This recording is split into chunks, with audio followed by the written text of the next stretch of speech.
J'ai un message ce matin un peu particulier, mais très important pour que chaque chrétien ait bien devant lui une image de qui est Jésus. On pourrait dire que le titre de ce message, c'est « Qui est le véritable Jésus ?» C'est important d'avoir une idée précise et, alléluia, de qui est le véritable Jésus. Amen.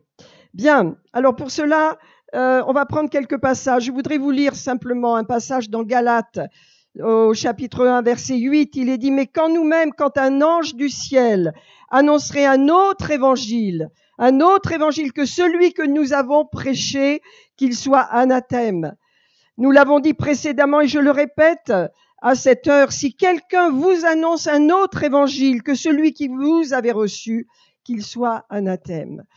Et l'apôtre Paul savait de quoi il parlait. Et le mot anathème est très dur. Il veut dire qu'il soit voué au malheur, à la destruction, et qu'il soit maudit. Et nous devons découvrir qui est le vrai Jésus. Pour avoir devant nous, n'est-ce pas, un Jésus réel qui agit aujourd'hui, qui agit dans nos vies, qui a une action puissante afin de nous transformer, parce que le Jésus que nous vous présentons ici dans cette église, c'est un Jésus qui change les vies, qui nous change, qui nous transforme. Eh bien, vous voyez, Jésus, il a voulu se faire connaître lui-même. Et j'aimerais que, pour illustrer cela, avant même, on puisse prendre encore un passage dans 2 Corinthiens, chapitre 11. Vous savez, Jésus, aujourd'hui, dans le monde, est présenté de différentes façons. Il y a le Jésus historique, il y a le Jésus que l'on présente et qui fait pas grand-chose pour la vie des gens. Il y a le Jésus qui ne fait que sauver les gens, qui les amène à la vie éternelle. Mais Jésus, c'est autre chose, c'est bien plus que cela.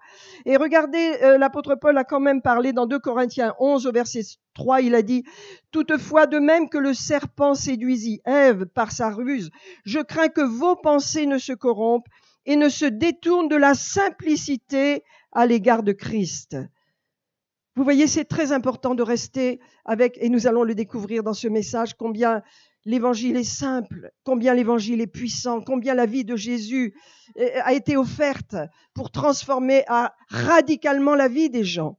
Et donc, l'apôtre Paul revient là-dessus. Et il dit, je veux pas que vos pensées se corrompent à toutes sortes de pensées intellectuelles, philosophiques, mélangées à l'esprit de ce monde. Je veux que vous gardiez la simplicité de l'évangile qui vous a été présenté. Et c'est important pour nous-mêmes aujourd'hui dans le monde dans lequel nous vivons, car si quelqu'un vient vous prêcher un autre Jésus que celui qui vous a été prêché, eh bien, vous allez, et si vous recevez un autre esprit que celui que vous avez reçu, ou un autre évangile que celui que vous avez embrassé, vous le supportez fort bien. Ça veut dire que vous voyez, il ne faut pas accepter n'importe quoi au sujet de Jésus. Il y a la personne de Jésus elle-même que nous devons découvrir et redécouvrir et découvrir ce qu'il est, comment il s'est fait connaître, comment il s'est présenté au monde, comment il a parlé de lui, comment il s'est levé devant les gens, comment il n'a pas eu peur de ses contemporains, des gens qui l'entouraient, de sa famille, de gens qui le connaissaient. Il a affirmé qui il était. Il est le Messie. Il est le Messie de Dieu. Alors donc maintenant, nous allons prendre le passage qui nous intéresse, parce que vous voyez, si Jésus ne change pas la vie des gens, eh bien le Jésus que nous connaissons n'est pas le Jésus réel, celui qui s'est présenté, celui qui est venu. Le Jésus que nous connaissons, celui qui a changé ma vie, eh bien il change la vie des gens. Et aujourd'hui nous devons croire que le Seigneur va faire des conversions radicales, non pas des gens qui adhèrent à quelque chose intellectuellement, mais qui entrent dans une vie nouvelle avec le Seigneur, parce qu'ils auront une idée réelle de qui est le Jésus que nous connaissons ici. Et pour cela, eh bien, on va lire un passage de l'Écriture que vous connaissez bien, mais j'aimerais qu'on le relise d'une autre façon. C'est Luc, chapitre 4 et verset 16. Jésus, vous voyez, il vient d'être revêtu de l'Esprit. Il est rempli de la puissance d'en haut. Il a été baptisé, il a vu Jean-Baptiste et voilà, l'Esprit de Dieu est descendu sur lui. Et il se rend à Nazareth. Il se rend là où il a vécu, là où il a été élevé, là où les gens le connaissent. Vous savez, quelquefois, nous avons peur d'aller dans nos familles. Nous avons peur de les gêner, de faire qu'ils soient vraiment dérangés par notre foi. Mais Jésus n'a jamais eu peur de personne. Et je pense que cette autorité, cette force, il nous l'a donnée par l'Esprit. Nous n'avons pas à craindre les gens parce que c'est tellement important la vie éternelle, le salut qu'il nous offre. Mais il y a plus que cela. Jésus est venu avec plus que cela. Donc il est allé, vous voyez, à Nazareth, où il avait été élevé. Ce mot nous dit beaucoup de choses. Nous avons nous-mêmes été dans nos familles, là où nous avons été élevés, là où les gens nous connaissent, là où ils connaissent nos faiblesses, nos forces, là où ils se sont peut-être un peu moqués de nous, ils nous ont peut-être un peu méprisés. Ou, vous voyez, les gens connaissaient Jésus. C'était le charpentier, c'était ce jeune homme qui travaillait pour eux, qui ne disait rien sûrement, qui attendait son heure. Et Marie gardait tout ça dans son cœur. Et Jésus, jusqu'à l'âge de 30 ans, a donné une image de lui totalement différente de ce qu'il allait être une fois revêtu de l'Esprit. Mais vous voyez, de cela, il n'en a pas tenu compte. Et vous de même, vous avez une vie passée dans vos familles, votre travail, qui vous étiez, les erreurs peut-être que vous avez faites, etc. Mais à partir du moment où vous avez rencontré Jésus, vous avez affirmé un autre message. Vous avez affirmé une autre parole, pleine d'autorité et d'amour, dans vos familles, parmi les gens qui vous connaissez. Et ça plaît pas à tout le monde, mais quand la parole est semée, elle est semée. C'est ça qui compte. Et Jésus, vous voyez, il est allé là où il avait été élevé. Et selon sa coutume, ça veut dire que c'est pas la première fois qu'il parlait en public dans cette église. On peut dire c'est son église. C'est là où il a été élevé. Hein, c'était là où il a grandi. Et selon sa coutume, il entra dans la synagogue le jour du sabbat. Et il se leva pour la lecture. Et on lui remit le livre du prophète Ésaïe. L'ayant déroulé, il trouva l'endroit où il est écrit « L'Esprit du Seigneur ». C'est Ésaïe 61. « L'Esprit du Seigneur est sur moi, parce qu'il m'a oint pour annoncer une bonne nouvelle aux pauvres. Il m'a envoyé pour guérir ceux qui ont le cœur brisé, pour proclamer aux captifs la délivrance et aux aveugles le recouvrement de la vue, pour renvoyer libres les opprimés, pour publier une année de grâce du Seigneur. » Tous les amis juifs et de sa famille savent de quoi parle Jésus là. Il parle du Messie. Tout le monde connaît ce passage. Tout le monde connaît Ésaïe 61 dans la congrégation. Et ensuite, Jésus roule le rouleau, s'assoit. Et tout le monde le regarde. Et tous ceux qui se trouvaient dans la synagogue avaient les regards fixés sur lui. Que de pensées, que de pensées. Les gens disaient, mais c'est le charpentier là. C'est celui qui a refait ma toiture il y a quelque temps. Comment est-ce qu'il ose dire une chose pareille? Mais c'est la personne qui est venue me faire un meuble là. Comment il ose parler de lui? Ce que je voudrais que vous réalisiez ce matin, Jésus s'est levé dans sa génération. Et Dieu appelle les chrétiens à se lever dans leur génération. L'Esprit de Jésus est sur nous. Et le monde autour de nous a besoin que nous soyons debout, que nous soyons fiers de ce qui nous sommes, parce que nous appartenons à un Seigneur glorieux, merveilleux, qui a tant fait. Et le monde a besoin de le voir, le monde a besoin de le connaître. Et c'est au travers de nous qu'il peut le connaître. C'est au travers de notre attitude, de notre message, de notre force, de notre confiance, de notre assurance, le fait que nous n'avons pas honte de lui et que nous sommes fiers de ce que nous sommes. Et c'est ce qu'était Jésus, parce que Jésus rendait gloire à son Père. Et nous, dans notre vie, nous rendons gloire à notre Père. Vous voyez, donc il s'est levé devant cette congrégation, il a annoncé ce qu'il était. Il s'est assis et tout le monde l'a regardé. Et il a dit cette parole extraordinaire. Il a dit, aujourd'hui, cette parole de l'Écriture que vous venez d'entendre est accomplie. Et ça, je vais vous dire, ça a bouleversé les gens.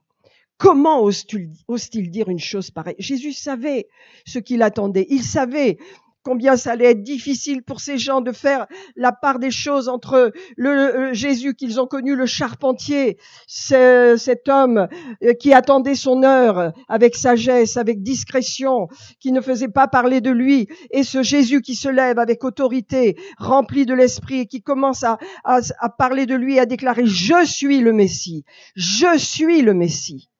Quel bouleversement! Ces gens étaient tellement bouleversés qu'ils ont même voulu le tuer. Ils l'ont monté sur le sommet de la montagne à Nazareth, puisque la ville est construite sur une montagne, et ils ont voulu le précipiter d'en haut. Mais ils ne pouvaient pas parce que Jésus, c'était pas son temps, et il est passé et il est parti ailleurs. Mais vous voyez l'importance qu'avait Jésus à parler de lui, à se lever dans sa génération et à déclarer qui il était. Et il ne l'a pas fait n'importe où, il l'a fait dans sa famille, il l'a fait devant les siens. Et nous-mêmes, frères et sœurs, nous avons besoin également de comprendre que nous devons témoigner, nous avons besoin de témoigner premièrement aux nôtres, même s'ils ne sont pas d'accord, avec amour et sagesse, je comprends. Mais vous savez, moi j'ai amené toute ma famille au Seigneur et personne n'était d'accord, personne n'était content, c'était pas une famille de chrétiens. Mais j'ai tenu ferme et mon attitude dans la vie a fait qu'ils ont dit Monique, elle a changé. Monique a changé. C'est plus la même. Et petit à petit, tout le monde s'est converti. Tout le monde est venu à Jésus. Parce que c'est une détermination que j'avais dans mon cœur. Je ne voulais laisser personne de côté. Mon oncle et mes frères et toute la famille, je voulais qu'ils soient Jésus parce que je les aimais. Et je ne voulais pas qu'aucun reste en arrière. Mais voyez ce que je vais vous montrer ce matin. Jésus s'est levé. Jésus a pris sa position. Et devant les siens, il ne l'a pas fait n'importe où. Même à Jérusalem, il était discret. Mais ici, à Nazareth, il a dit, c'est moi le Messie. Et ils ont voulu le tuer. Mais ça ne l'a pas dérangé. Alors ce matin, je voudrais que vous ayez devant vous le vrai Jésus, la simplicité, la puissance de l'évangile, parce que l'évangile est une bonne nouvelle et Jésus, c'est l'évangile. Et c'est donc ce Jésus, nous avons besoin de le voir et de savoir qui il est. Eh bien, la première chose que je voudrais que vous voyez, je voudrais vous présenter 5 vérités fondamentales sur le ministère de Jésus. Qui il était et ce qu'il est venu faire. Premièrement, il dit « Je suis le Messie ». Et deuxièmement, il va déclarer ce qu'il est venu faire, ce qu'il est venu accomplir. Et donc, le premier point que je voudrais que vous voyez, c'est que Jésus, dans son ministère, est venu libérer le salut pour les gens. Il est venu annoncer le salut. Pour cela, nous allons prendre le verset 18, si vous voulez le voir, toujours dans Luc 4, il est dit « L'Esprit du Seigneur est sur moi, parce qu'il m'a oint pour annoncer une bonne nouvelle aux pauvres. » Et donc le verset 19 dit également, et ça parle du salut, pour publier une année de grâce du Seigneur. Cela parle du salut, mes amis. Et Jésus est venu pour le salut des âmes. Il est venu pour annoncer le salut. Et vous voyez, ce qui est intéressant, c'est pas seulement que nous acceptions Jésus, mais c'est ce qui est important de voir, c'est que le Seigneur nous a acceptés avant que nous l'acceptions. Nous qui n'étions pas acceptables aux yeux de Dieu. Mais vous voyez, grâce à Jésus, il nous a acceptés. Dieu nous a acceptés. Et donc, j'aimerais que vous voyez que le salut, c'est la première œuvre que Jésus est venu faire. C'est une vérité fondamentale et nous devons le savoir. Jésus est venu annoncer le salut. Et il est venu annoncer la bonne nouvelle aux pauvres. Vous voyez, dans les béatitudes, Jésus a parlé des pauvres en esprit. Il ne s'agit pas ici des pauvres financièrement pauvres, des gens qui sont financièrement pauvres. Beaucoup ont pris ça comme une lettre, mais ça n'est pas du tout ce que le Seigneur veut dire. Lorsque vous étudiez le mot pauvre dans ce contexte en grec, ça veut dire quelqu'un qui est réduit à la mendicité. Le mot pauvre ici se dit toute chose, donc en grec, et ça veut dire réduit à la mendicité, obligé de demander son pain, faisant l'aumône, privé de toute richesse, privé d'influence, privé de position et d'honneur, sans secours. Voilà le pauvre dont Jésus parle ici. Ça veut dire quelqu'un qui n'a aucun moyen de s'en sortir. Eh bien, chers amis, c'était nous. Nous étions ces gens-là. C'est ainsi que Dieu nous voyait. Nous étions des pauvres en esprit. Tout le monde, avant de connaître Jésus, les gens sont des pauvres en esprit. Ça n'a rien à voir avec les richesses matérielles. C'est une question d'attitude de vie où les gens sont démunis devant le salut. C'est pourquoi Dieu est venu en Jésus faire quelque chose de glorieux. Parce que nous étions démunis, nous étions perdus, nous étions loin de tout. Nous ne pouvions même pas travailler à notre salut. Car vous voyez, ces mendiants sont incapables de travailler. Ils sont assis devant le temple et ils tendent la main parce que si on leur donne 3 sous, eh bien on va pouvoir leur acheter quelque chose. Ils sont totalement incapables de pourvoir à leurs besoins. Eh bien, c'était notre condition. Nous étions ainsi, même si nous ne le savions pas, nous étions ainsi. C'est pourquoi c'est merveilleux d'être sauvé. C'est pourquoi Jésus est venu pour sauver les pauvres en esprit, les pauvres qui sont dans une position de dépendance. Et j'aimerais qu'on lise un passage dans Éphésiens chapitre 2 pour bien comprendre la gloire d'être sauvé et pour bien comprendre c'est ce que Jésus a fait. Nous avons reçu, mais lui l'a fait. Il a obtenu ce salut. Prenez Éphésiens 2 s'il vous plaît et nous lirons Éphésiens 2 qui nous parle tout de suite de notre condition, de combien nous étions morts. J'arrive. Voilà. Éphésiens chapitre 2. Et l'apôtre Paul, le grand apôtre, déclare ces choses. Nous étions morts dans nos offenses. Nous étions morts dans nos péchés, dans lesquels nous marchions autrefois, selon le train de ce monde, selon le prince de la puissance de l'air, de l'esprit qui agit maintenant dans les fils de la rébellion. Et nous aussi, nous étions de leur nombre. Nous étions pareils, nous étions morts, j'étais morte, vous étiez morts. Réalisez-le, la mort, c'est pas que physique, c'est spirituel. C'est la condition humaine. C'est pourquoi le Seigneur appelle les pauvres. Je suis venu pour les sortir de leur condition de mort. Et ces pauvres qui sont démunis, qui ne peuvent pas se sauver eux-mêmes. Je viens faire quelque chose pour eux. Je viens les sauver. Et il dit, selon le train de ce monde. Et nous aussi, nous étions de leur nombre. Et l'apôtre Paul se met dans dans la même situation. Lui aussi était mort. Et il dit, et nous étions autrefois, et nous vivions autrefois selon les convoitises de notre chair, accomplissant la volonté de la chair et de nos pensées, et nous étions par nature. Et la beauté du salut du Seigneur, c'est qu'il a changé notre nature. Notre nature a changé. Alléluia. Dieu nous a changés. À partir du moment où nous l'avons reçu, eh bien, nous sommes tournés vers lui. Nous avons aimé ce qu'il aime. Nous avons aimé l'Église. Nous avons aimé les gens. Nous sommes sortis de nous-mêmes, de notre égoïsme et notre égocentrisme pour nous tourner vers lui et donc vers les autres. Et regardez, il est dit, nous étions par nature des enfants de colère comme les autres. Mais Dieu, qui est riche, le Dieu que nous servons, le Dieu que vous aimez, que j'aime. Alléluia. Le Dieu que nous servons. Alléluia. Mais Dieu qui est riche en miséricorde, à cause du grand amour dont il nous a aimés, nous qui étions morts par nos offenses, il nous a rendus à la vie avec Christ, car c'est par grâce que vous êtes sauvés, par le moyen de la foi, et cela ne vient pas de vous, c'est un don de Dieu. Il nous a ressuscités ensemble et nous a fait asseoir ensemble dans les lieux célestes. N'est-ce pas merveilleux? Voilà le salut que le Seigneur est venu accomplir pour ceux qui étaient loin de lui, pour ceux qui étaient perdus. C'est le Jésus qui se présente et qui s'est présenté à Nazareth. Et c'est le Jésus que nous devons connaître. Nous devons savoir qu'il sauve n'importe quelle personne qui veut bien accepter son salut. Il sauve les gens, il ne fait pas de différence. Il ne fait rien parce que les gens ont besoin de lui. Et ça, c'est important. Donc, Jésus ne change pas, il sauve les gens, il sauve les vies, il les transforme et il vient dans la vie des gens. Maintenant, j'aimerais qu'on voit le deuxième point que Jésus est venu accomplir, cette deuxième fondation de son ministère. Et vous l'avez toujours dans le verset 18. Le deuxième point que je voudrais que vous voyez, c'est « Il m'a envoyé, dit Jésus, pour guérir les cœurs qui ont été brisés, les cœurs blessés, et pour envoyer libres les opprimés. » Eh bien, voyez, les cœurs brisés, c'est une condition dans laquelle nous étions nous-mêmes avant de venir au Seigneur. C'est une condition que peut-être nous ne réalisions pas. Certains étaient peut-être plus forts que d'autres, mais nos cœurs étaient brisés. Le mot brisé ici signifie complètement en miettes, comme lorsque vous laissez tomber un vase et qu'il tombe par terre. Eh bien, nos cœurs, chacun de nous, nous avions des cœurs brisés. Différents brisements, mais des cœurs brisés. On ne peut pas rester, si on a reçu Jésus, avec les cœurs brisés, parce que la vie du Seigneur restaure les cœurs brisés. Et Jésus se présente comme celui qui guérit les cœurs brisés. Mais la condition que nous devons comprendre, c'est que les cœurs sont brisés, que les gens qui viennent à Jésus ont des cœurs brisés, que vous-même, lorsque vous êtes venus à Jésus, vous aviez des cœurs brisés, à différents degrés, mais des cœurs brisés. Le Seigneur est celui qui va les remettre ces brisements en place. Personne ne peut remettre les brisements d'un vase comme ça, cassé en 1000 morceaux, émietté parce qu'il a été brisé avec force.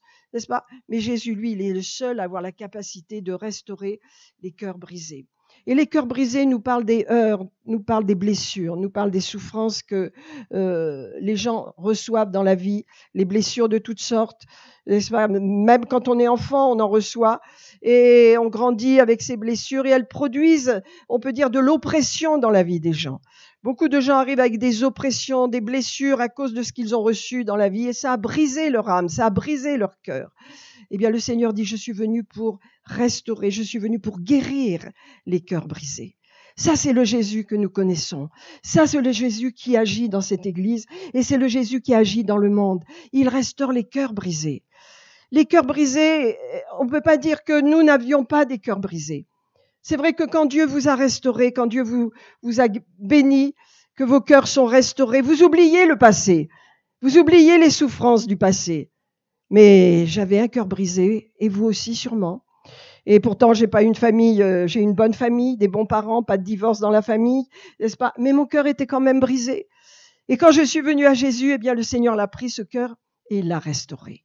Et il le fait pour chacun de nous parce que il est le Jésus qui restaure les cœurs brisés.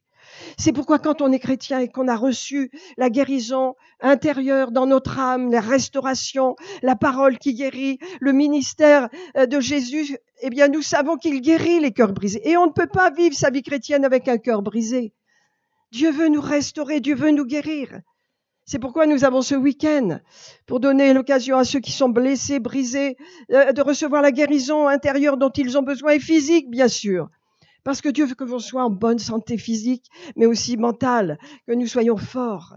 Jésus est venu pour guérir les cœurs brisés. J'ai une petite histoire, une petite anecdote là à vous raconter. J'ai écouté ça d'un pasteur qui racontait que un jour il a dû prier pour un homme très fort, un homme puissant, très fort avec une grande barbe et vraiment il représentait la force, c'était un homme grand. Et alors il a demandé la prière cet homme. Et donc, quand il a prié pour lui, il a vu une scène devant lui. Il a vu un petit garçon qui courait devant une voiture, qui voulait l'écraser et qui criait. Et quand il a dit ça à cet homme, eh bien cet homme s'est écroulé par terre. Et donc, il est tombé par terre et il s'est mis à trembler. Et donc, le pasteur, avec l'équipe, a dû le libérer. Et il y avait des démons, là, il y avait des mauvais esprits. Et il a été libéré. Et quand il est revenu à lui-même, il a parlé avec le pasteur et il a dit, voilà, c'est une scène terrible, mais qui a détruit ma vie. Quand j'étais enfant, mon oncle était alcoolique et il était très méchant. Et un jour, il m'a poursuivi avec la voiture, il voulait me tuer. Et je courais dans les champs et mon oncle voulait me tuer. Et donc, je me suis cachée, j'ai pu éviter la voiture et je suis rentrée chez moi. Et mon père s'est moqué de moi parce que je pleurais. Et ça lui a laissé une colère dans sa vie, si bien que cet homme ne s'était même pas marié parce qu'il avait une violence en lui. Vous voyez, quand on est blessé, il y a des choses qu'on ne connaît pas, mais qui viennent. L'ennemi utilise la faiblesse des gens pour entrer, pour les détruire encore plus. Et donc cet homme ne s'était jamais marié parce qu'il pensait que s'il se mariait, il ferait du mal à sa femme, parce qu'il avait une grande violence en lui. Le Seigneur l'a libéré, c'est le Jésus qui libère, c'est le Jésus qui guérit les cœurs brisés. Et vous voyez, 1 an après, eh bien cet homme s'est marié, et il a marié une dame qui avait déjà des enfants, qui avait 3 enfants, et donc il est venu présenter sa famille et il a dit combien le Seigneur était bon. Une vie changée, une vie qui reprend, on peut dire, vie grâce au Jésus que nous connaissons, au Jésus qui s'est présenté devant le monde et au Jésus qui se présente à nous également et qui nous dit « Je suis l'Éternel qui guérit tes blessures. Je suis l'Éternel qui guérit ton cœur brisé. Je suis l'Éternel qui vient à toi, non pas pour que tu gardes tes blessures, mais pour que tu les lâches et que je puisse restaurer ton âme, restaurer ton cœur. » Alléluia. Donc, vous voyez, c'est le Jésus qui s'est présenté à Nazareth et c'est le Jésus qui vient pour accomplir ces choses. Et il y a un point important que nous devons savoir, c'est le 3e point. Jésus, non seulement est venu pour guérir les cœurs brisés, mais il est également dit dans le verset 18, il dit « Et je suis venu pour donner aux aveugles le recouvrement de la vue ». Ça veut dire qu'il est venu pour guérir. Et non seulement les âmes, mais les corps. Jésus est celui qui guérit. Et donc le Jésus qui se présente à vous, à moi, qui s'est présenté à moi et qui se présente à Nazareth, c'est son ministère. C'est ce qu'il veut faire. Partout dans l'Église et dans le monde entier, il le fait. Il sauve. Il guérit les cœurs brisés et il guérit les corps. Il est le Seigneur de la guérison. Dans l'Ancien Testament, les Hébreux, les Juifs savaient très bien que le Seigneur l'Éternel guérissait. Il s'appelait Yahweh ou Jéhovah Rapha, celui qui guérit les corps. Il y avait tant de promesses et Jésus est celui qui a guéri. Il a guéri les gens, il a guéri les corps, il a guéri les malades. Il a accompli cela. Nous devons avoir une foi profonde dans la guérison. Nous ne devons pas accepter la maladie. Et je voudrais vous dire une chose. Comment est-ce qu'on a été sauvé? Comment est-ce qu'on a été sauvé? Par grâce, oui, absolument. Par la foi. C'est une grâce d'être sauvé. Il faut toujours se rappeler de ça. C'est une grâce. Que veut dire le mot grâce? Une faveur qui ne dépend pas de nos mérites, de nos actions, de ce qu'on fait. Non, qui dépend simplement parce que nous sommes aimés de Dieu. Nous avons sa faveur. Donc Dieu nous a fait cette grâce de nous sauver. Nous sommes sauvés par grâce au travers de la foi. Comment j'ai été sauvé? J'ai cru dans la parole et j'ai reçu cette parole et j'ai cru que j'étais sauvé. Je l'ai cru. Comment est-ce qu'on reçoit la guérison dans nos corps? De la même façon, mes amis. De la même façon, nous sommes sauvés et nous sommes guéris de la même façon parce que l'Écriture le dit. Et j'aimerais qu'on voit un passage dans l'Écriture en ce qui concerne la guérison. C'est Luc 5 au verset chapitre 5 verset 17. Parce que vous voyez, pour le Seigneur, c'est pas plus difficile de guérir, de pardonner les péchés que de guérir les corps. C'est pas compliqué pour lui. Si c'est compliqué pour nous, c'est pas compliqué pour lui. J'aimerais qu'on lise Luc 5, si vous le voulez bien, ce matin. On va le prendre. Et on va voir ce qui se passe. Je vous dis en quelques mots. Eh bien, Jésus parle. Jésus est en train d'enseigner. Il guérit des gens. Il fait toutes sortes de grandes choses. Voilà. Et peut-être je me suis trompée dans mes références. Bon, c'est Luc 5. 23. Et voilà que il y a des gens qui se disent, ce Jésus, il fait des choses grandes. Toi, tu es paralysé, mon ami. Eh bien, écoute, on va libérer notre foi et on va t'amener vers cet homme parce qu'il fait des choses glorieuses. Je ne veux pas que tu restes dans cette condition. Et ces 4 amis amènent ce paralytique et il y a tellement de monde, ils ne savent pas comment le faire passer. Alors, ils ouvrent le toit et ils le font descendre devant Jésus lui-même. Et Jésus dit, c'est extraordinaire ça, ces gens de la foi. Et il dit, lève-toi parce que tes péchés sont pardonnés. Tes péchés sont pardonnés. Il sait pourquoi il dit ça. Vous savez, le Seigneur n'arrêtait pas de bousculer les traditions. Et alors les pharisiens disent, comment cet homme ose dire les péchés sont pardonnés? Qui pardonne les péchés? Dieu seul. Et Jésus va dire cette parole extraordinaire qui nous dit, qu'est-ce qui est le plus facile de dire tes péchés sont pardonnés ou de dire lève-toi et marche. Or, afin que vous sachiez que le Fils de Dieu a sur la terre le pouvoir de pardonner les péchés, prends ton lit et marche. Il libère vraiment une parole de vie. Pourquoi est-ce qu'il dit cela? Parce que pour Dieu, c'est facile de sauver, c'est facile de guérir. Pour Dieu, c'est facile de pardonner les péchés, c'est aussi facile de guérir les corps. Et nous devons avoir une foi merveilleuse et forte dans la guérison. Parce que il arrive des étapes dans la vie où nous sommes malades, où la maladie nous rencontre. C'est possible, ça arrive. Mais nous ne devons pas l'accepter, nous devons simplement croire de tout notre cœur que dans les meurtrissures de Jésus, les maladies, les infirmités, les douleurs ont été portées. Et nous devons croire, comme nous avons cru dans notre salut, nous devons croire dans le fait que la guérison nous appartient. Et ça, c'est le Jésus qui se présente devant Nazareth, mais c'est le Jésus qui se présente à l'Église. C'est pas un Jésus historique, c'est pas un Jésus qui ne fait que sauver les gens, c'est un Jésus qui sauve, qui restaure les cœurs, qui restaure les vies, qui guérit les corps. Et ça, c'est extraordinaire de savoir que Jésus guérit. Je me rappelle d'une situation où j'étais libraire à l'époque et je parlais beaucoup de Jésus à une dame qui me semblait blessée, qui avait beaucoup de douleurs. Elle avait un fils de 18 ans qui était à l'hôpital, qui était gravement malade. Et je lui parlais de Jésus, je lui parlais que Jésus guérit. Et puis un jour, j'ai appris que cette dame, elle était dans une secte, elle était dans la secte des Antoinistes. Hein, c'est un spirit qui... Les gens prient avec un esprit de spirit, c'est un médium, enfin bref, c'est une secte.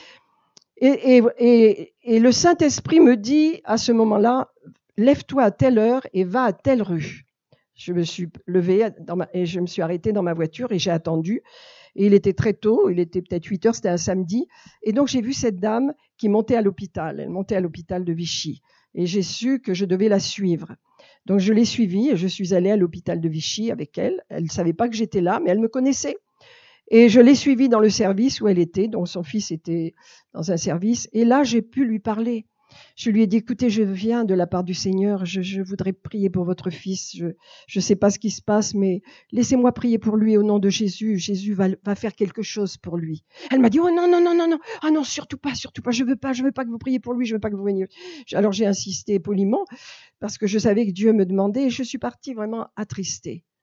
Hein, et le lendemain, son petit gars de 18 ans était décédé. Oui, parce que c'est ça. Quelquefois, Dieu nous envoie et quelquefois, les gens refusent. Par contre, j'ai une autre histoire, pardon, elle n'est pas meilleure, mais elle est douloureuse aussi. Et c'est pourquoi nous devons, en tant qu'Église, avoir le Jésus devant nos yeux et dans notre cœur qui sauve, qui guérit, qui restaure, qui libère. Nous devons avoir ce Jésus-là. Et donc, c'est encore un pasteur que je connais qui raconte cette histoire et qui dit, il avait un oncle qui avait fait la guerre du Vietnam. Et donc, il est revenu blessé, brisé, bouleversé, alcoolique, vraiment détruit. Et alors, il s'est marié, il a divorcé, il était violent, il avait une vie terrible. Et un jour, il s'est converti. Il s'est marié. Et il était dans une église où on annonce que Jésus sauve. C'est tout. Vous voyez, son église, c'était une église où vous receviez le salut. Et donc, il a grandi dans cette église et puis les problèmes étaient là. Et il était dans un état terrible. Et il contenait, un jour, il n'y pouvait plus. Sa femme lui dit, va voir le pasteur, explique-lui ta condition, ne reste pas comme ça. Et donc, il va voir le pasteur et il lui dit, voilà ce qui se passe, je reviens depuis le Vietnam, je suis hanté par tout ce passé, je suis mal, je me retiens constamment, ça va pas. Et le pasteur lui dit, ben, mon ami, Jésus ne peut rien faire pour vous. Eh oui, parce que son état était tellement grave, ce pasteur ne connaissait pas le Jésus qui sauve, qui guérit, qui libère. Il lui dit, Jésus ne peut rien faire pour vous. Eh bien, le problème, c'est que cet homme est rentré chez lui. Il a embrassé sa femme et il est allé se pendre. C'est dur, mais c'est ça. Avoir un Jésus qui ne fait que une chose et qui n'est pas le Jésus que je vous présente ce matin et que vous connaissez bien, le Jésus qui sauve, le Jésus qui libère, le Jésus qui bénit, le Jésus qui sauve, qui chasse les démons, le Jésus qui libère les gens tourmentés. Les gens tourmentés ont besoin d'être libérés. Parce que ce sont des démons qui tourmentent. Donc ce Jésus-là, nous devons l'avoir dans notre cœur. Nous devons le connaître personnellement. Et nous devons le faire connaître aussi personnellement. Alors, il y a encore une chose que j'aimerais vous montrer, un des 3e ou 4e points du ministère extraordinaire de Jésus, c'est que il chasse les démons.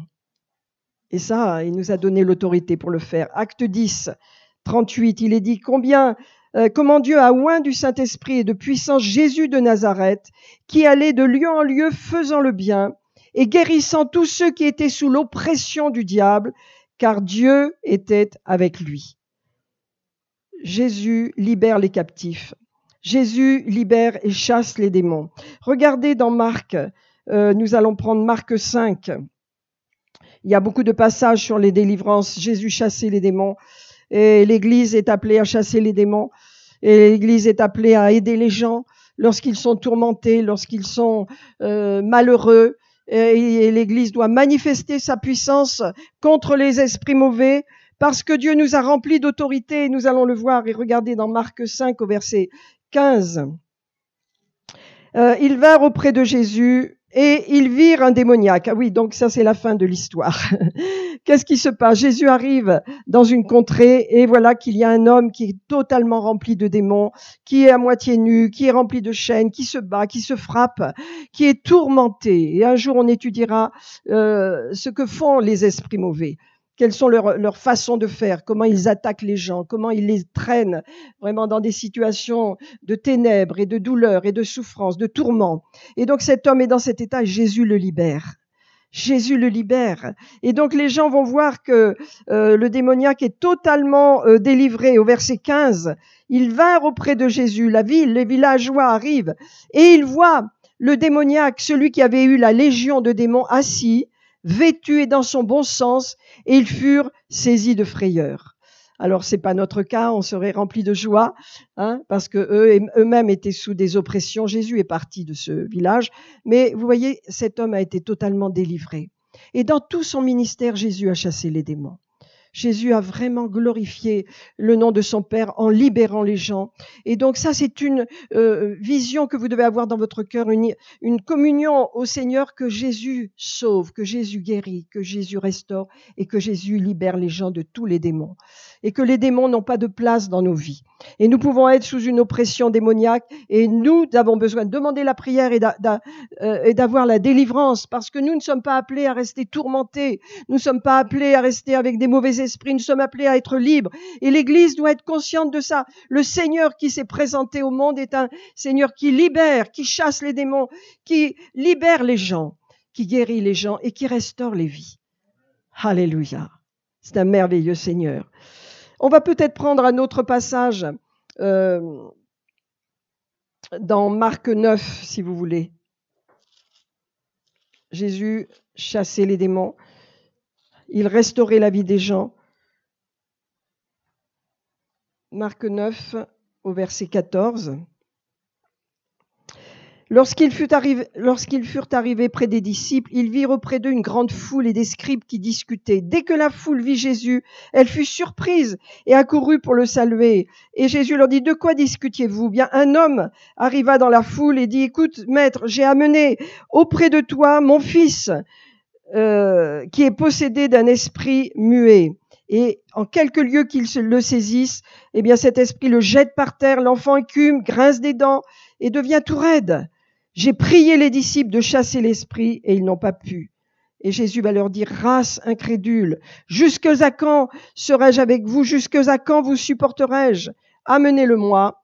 Et il le lui amena. Et aussitôt que l'enfant le vit, il fut agité et avec violence, il tomba et il roula par terre. Et Jésus demanda au Père combien de temps cela lui arrive-t-il?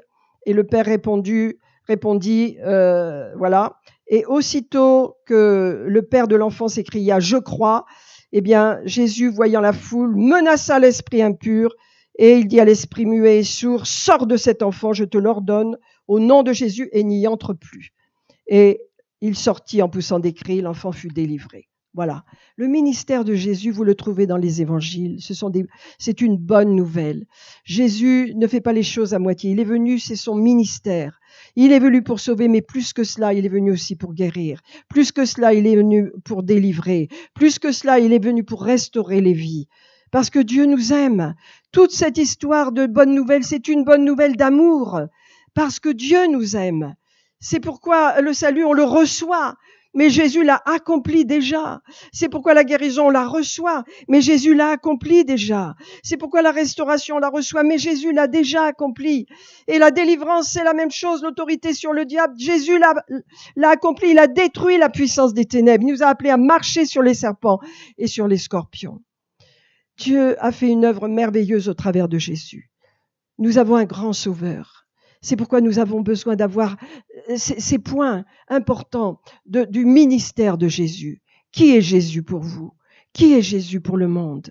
Est-ce que vous reconnaissez dans les problèmes des gens peut-être qui vous entourent qu'il y a là un tel besoin et que Jésus, lui, est capable de le résoudre?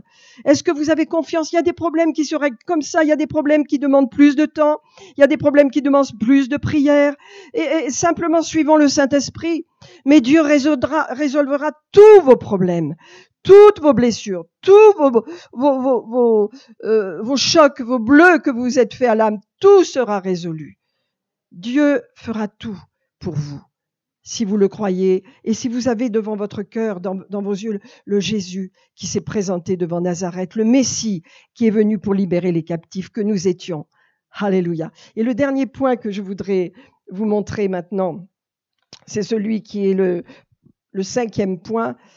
C'est celui que Jésus a annoncé lorsqu'il s'est présenté à Nazareth. Il a déclaré « L'Esprit du Seigneur est sur moi parce qu'il m'a oint pour annoncer ».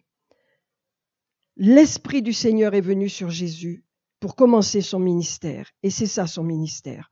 C'est d'annoncer le salut, la guérison, la délivrance à tous ceux qui en ont besoin et qui veulent bien le recevoir. Et donc, il a reçu l'Esprit. Vous savez, Jean-Baptiste a déclaré cette chose, cette parole extraordinaire. Il a dit, je ne le connaissais pas, ce Jésus.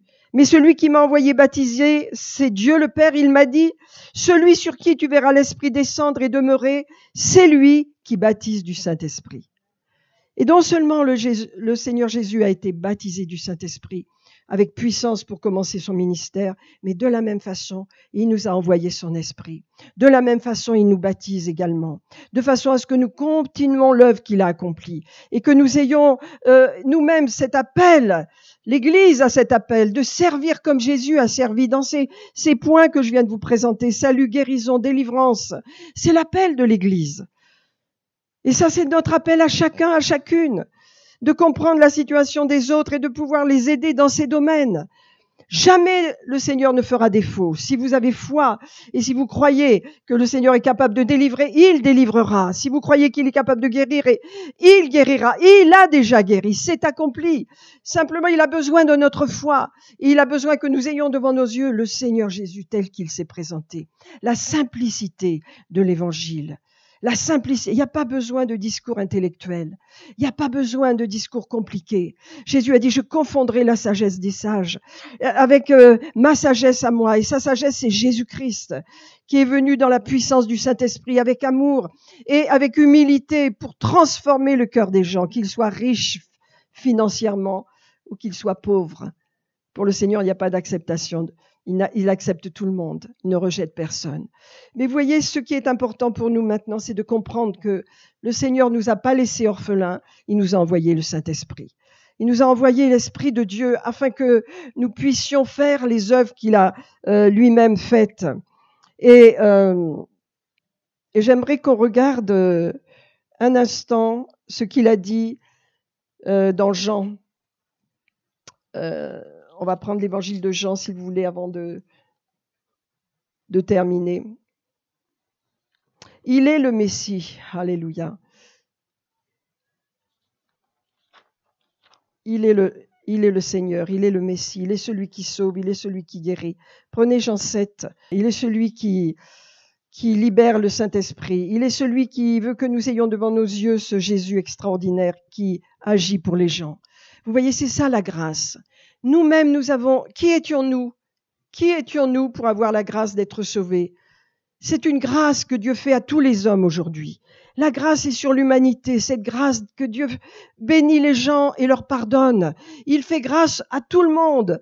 Même le pire des personnes à nos yeux qui a fait le plus de mal, s'il se repent, la grâce de Dieu sera sur lui. Nous sommes dans le temps de la grâce.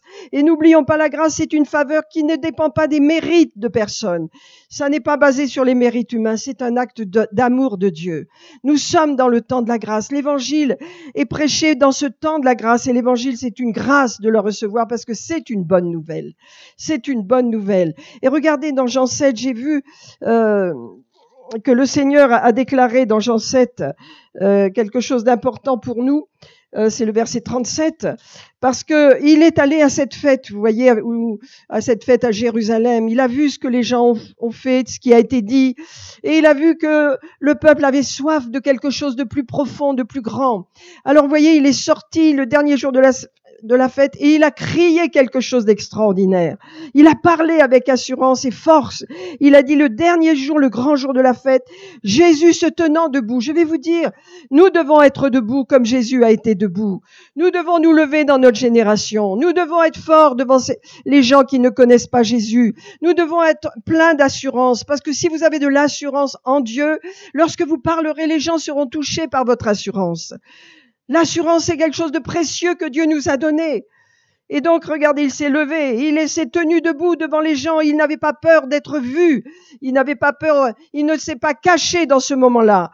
Et il a dit, si quelqu'un a soif, qu'ils viennent à moi, moi le Messie, et qu'ils boivent. Celui qui croit en moi, des fleuves d'eau vive couleront de son sein, comme dit l'Écriture. Et ce que je voudrais vous dire, c'est le verset suivant, pour vous montrer que l'Esprit de Dieu, le Saint-Esprit qui nous est donné, c'est l'Esprit de la résurrection.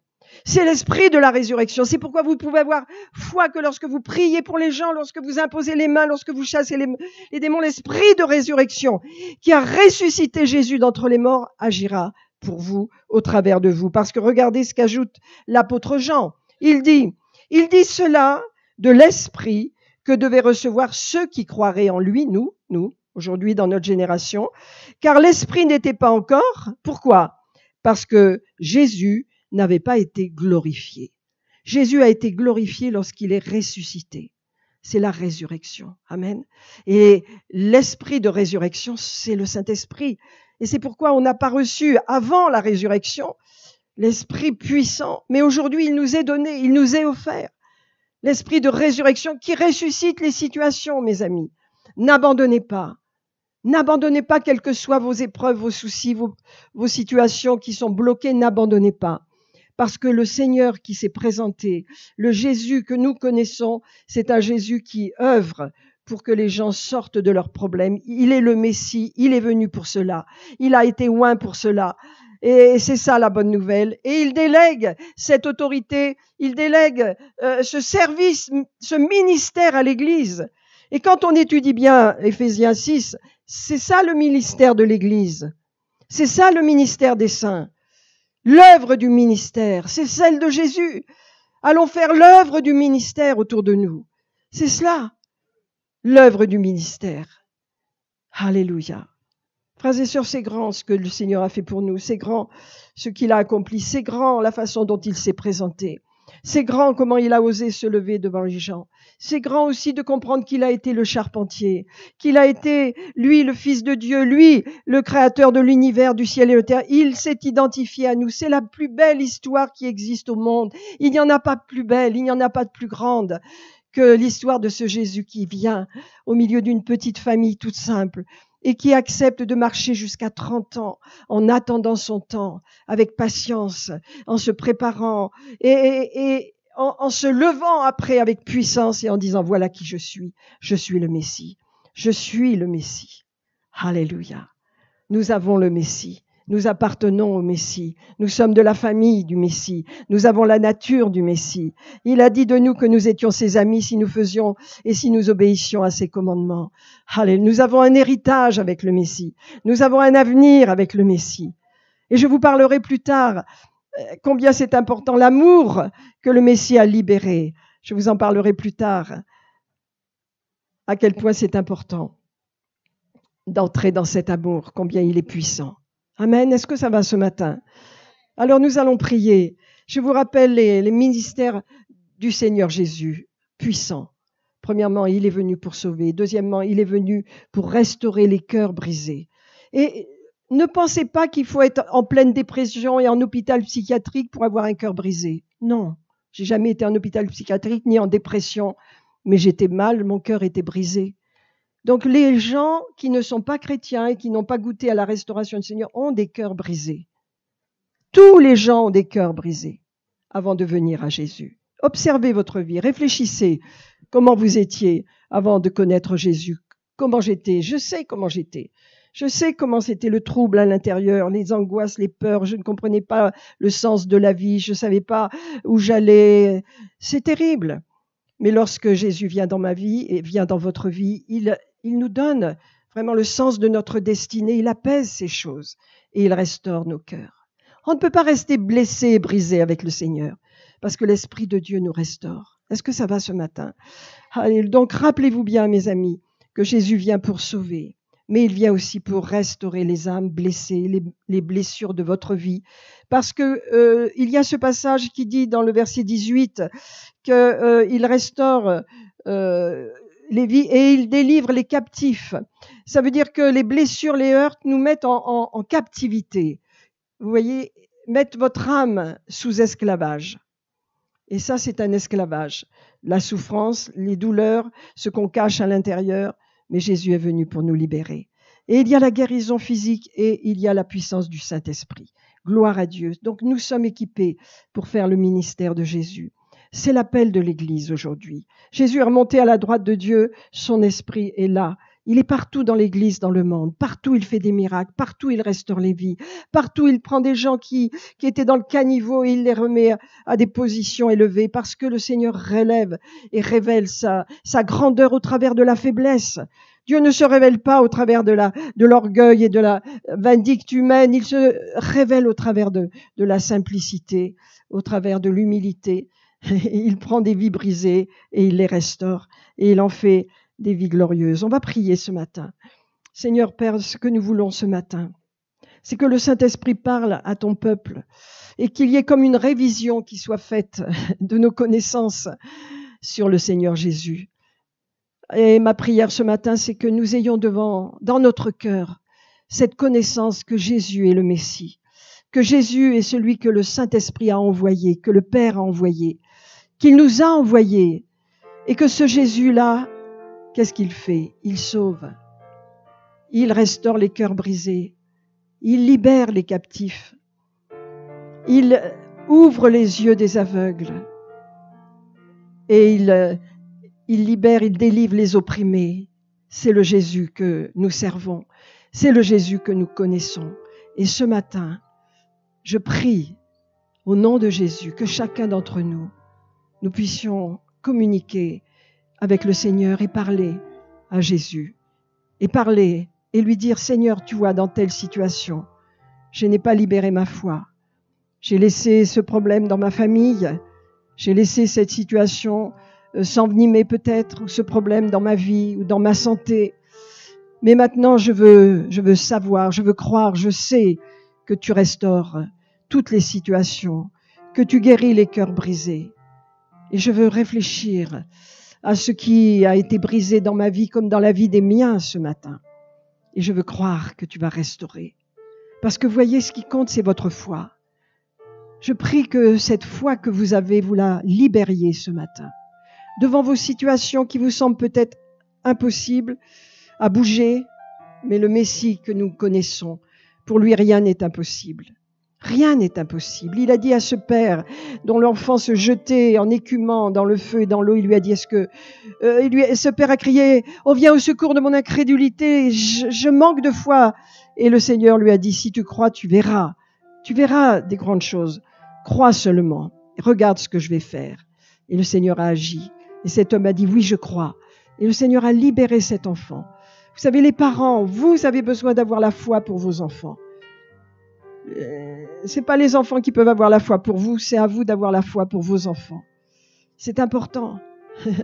Couvrez-les de votre foi. Couvrez-les de votre foi. Priez et réfléchissez au Saint-Esprit. Demandez au Saint-Esprit de vous éclairer. Restons un moment pour que le Saint-Esprit parle à vos cœurs. Quand on a eu un message comme cela, on a entendu un message, c'est important de méditer, de dire, Seigneur, quelle est la situation que je n'ai pas libéré ma foi, cette situation que j'ai laissée peut-être s'envenimer, grandir, parce que je croyais que c'était impossible. Mais le Seigneur dit, rien n'est impossible à celui qui croit. Il n'y a pas une situation que dans ta vie je ne puisse pas changer. C'est pourquoi simplement réfléchis à ce que je peux faire et crois-le. Je peux faire ce que tu penses qu'il n'est pas possible que je fasse.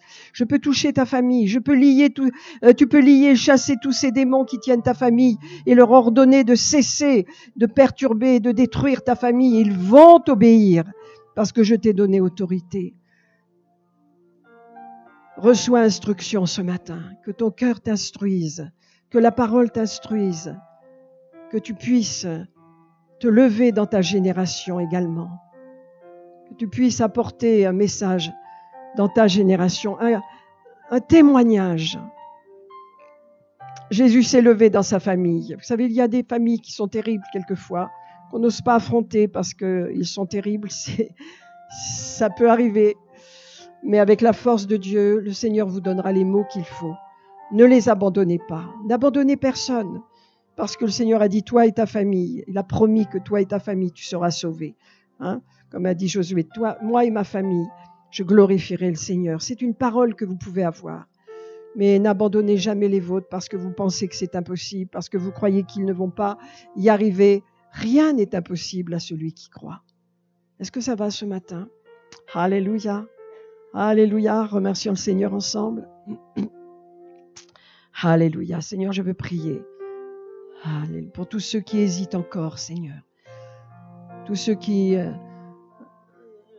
ne voient pas Jésus tel qu'il est, Seigneur, dans sa force, mais qui le voient peut-être comme un petit Jésus. Je veux prier que cette vision change maintenant totalement au nom de Jésus. Nous avons un grand Dieu et de petits problèmes. Nous avons un grand Dieu. Pour lui, c'est très facile de guérir et de sauver. Il suffit simplement qu'il puisse voir notre foi. Voir notre foi. Sans la foi, il est impossible de lui être agréable. Et je pense que Dieu est en train de changer vos cœurs ce matin. Vous savez, la seule personne qui puisse changer des cœurs et des vies, c'est Jésus. C'est le Saint-Esprit en nous. C'est la seule personne qui puisse nous transformer à son image. C'est pourquoi nous avons besoin de cette communion avec le Saint-Esprit. Le Saint-Esprit est esprit de vérité. Il nous montre les lieux, les étapes dans lesquelles nous avons arrêté d'avancer, là où nous sommes bloqués, les peurs qui nous ont paralysés, les peurs qui nous ont mis de côté, alors que nous courions et nous nous sommes arrêtés. Le Seigneur dit, laisse-moi te parler, laisse-moi te montrer les choses. Repars, ne reste pas bloqué par une peur, parce que derrière cette peur, c'est l'ennemi qui te fait peur. Mais moi, je suis là pour te garder et je t'appelle à avancer, je t'appelle à marcher, je t'appelle à courir avec moi. Je t'appelle à ne pas t'arrêter. Amen. Amen, amen. Ne nous arrêtons pas sur la route. Alléluia. Continuons d'avancer avec le Seigneur. Continuons de courir. Levons-nous dans notre génération. Ayons un message pour ce monde. Ayons une parole de vie pour les nôtres. Ayons une parole pour nos voisins, nos collègues de travail. Ayons toujours une parole assaisonnée de sel. Ayons une bonne parole.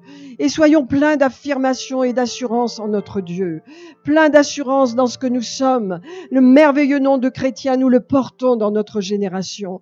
Et nous pouvons en être fiers, je vous le dis, mes amis, parce que nous avons un Seigneur glorieux. Un Seigneur qui mérite d'être glorifié et honoré par nous, ses enfants. Amen ce matin. Alléluia. Que Dieu soit béni. Est-ce que ça va? Alléluia. Que Dieu soit béni. Applaudissons le Seigneur parce que c'est lui le grand Jésus, le grand Seigneur, le grand vainqueur de Golgotha. Alléluia. Amen. Est-ce qu'il y a ce matin des personnes qui n'ont pas donné leur cœur à Jésus, qui ont besoin de se réconcilier avec ce merveilleux Seigneur? Est-ce qu'il y a des personnes? Bon, je pense qu'il n'y a que des chrétiens ici au milieu de nous. Sinon, nous ferions la prière. C'est important de donner l'occasion à des personnes de venir à Jésus, de recevoir le pardon des péchés. C'est comme ça qu'on s'est convertis, hein, et c'est comme ça que l'Église avance. Que Dieu fasse des conversions radicales maintenant.